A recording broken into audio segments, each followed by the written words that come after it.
Okay, greetings class. I apologize. This is like another attempt. Okay. Greetings, my name is Brandi, Desha, Duff. Welcome to week 3. We are reviewing the topic on this week of the integumentary system. I attend Los Angeles Pacific University. Today is November 21st. Please forgive me for the delay. I was actually diagnosed with COVID. And here is, we're going to be reviewing, also, here is my brief notes or the flash that I'm going to be using to help me kind of just go over it. It's really just like a overview of certain things. And so, yes. So, like I said, my name is Brandi Desha Duff, and we're going to be reviewing the integumentary system. I got an unlabeled view of what our skin looks like from this, in this aspect. Okay, so our skin is actually made up of 3 major layers. I'm sorry, this is like my third attempt of doing this presentation. So our skin is actually made up of 3 layers. I'm gonna move this guy. Our skin is actually made up of 3 major layers, and there's also sublayers. So 3 major layers, of course, is the epidermis, the dermis, and the hypodermis. Sorry. And so these layers serve different purposes, okay? And they're actually made up of different tissues. So the hypodermis is actually made up of a subcutaneous tissue,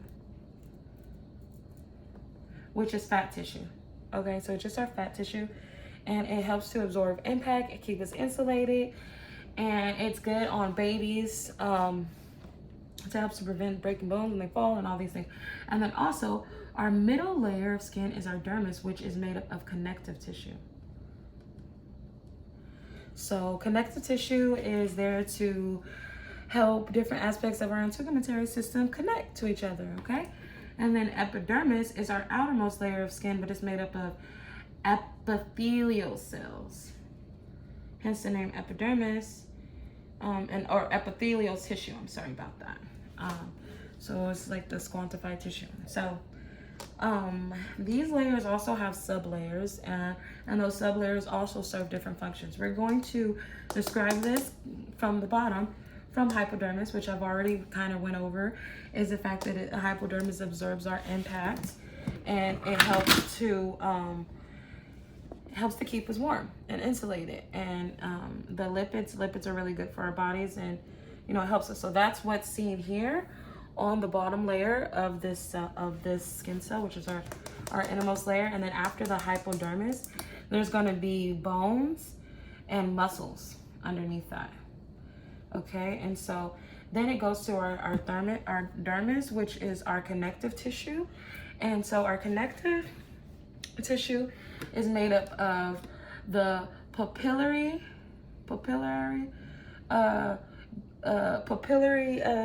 dermis, and also the reticular dermis. They serve 2 different functions. The papillary dermis helps to distribute oxygen throughout our body, and there's a lot of capillaries in there and blood vessels to help us to receive oxygen throughout our body. And then the reticular system or dermis is to actually anchor different aspects of the integumentary system, like our glands, the hair follicles, and other aspects.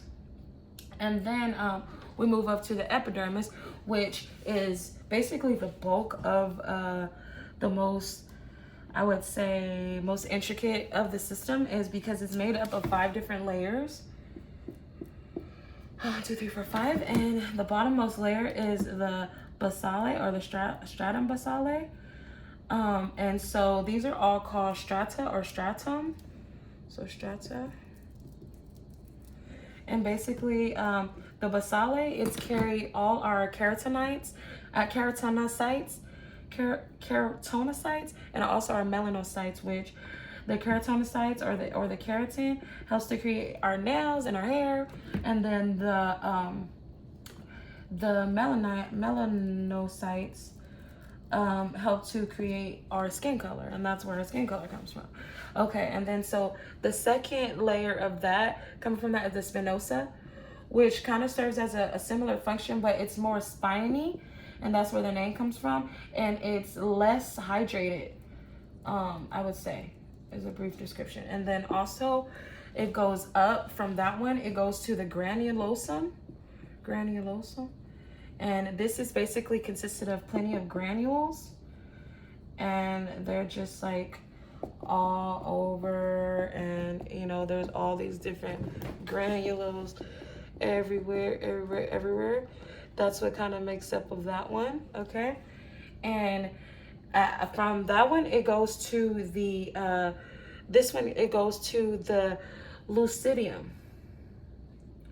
So that one is like a clear layer, and that's where it kind of tries to rehydrate itself, and it has lipids in that layer. And it's like where like our oil is. It's like where like oil is secreted in some aspects, okay? And then from that one, we go, our cells continue to rise up from there, like the dead cells, because the cells also go there to die. And that's how they secrete that. And then it rises up to the corneum. So the corneum is our outermost layer of the epidermis, and it is actually where it's like a graveyard of cells. And so that's why it's like, and so they go there and they also start to fall off. And so that's where a lot of our flaky skin and things like that starts to happen. Okay, and so that's what the corneum is. It's like where the dead cells are, and that's why they're all dry and they fall off spontaneously. So that's where that happens. And you know, this is just a brief overview of that.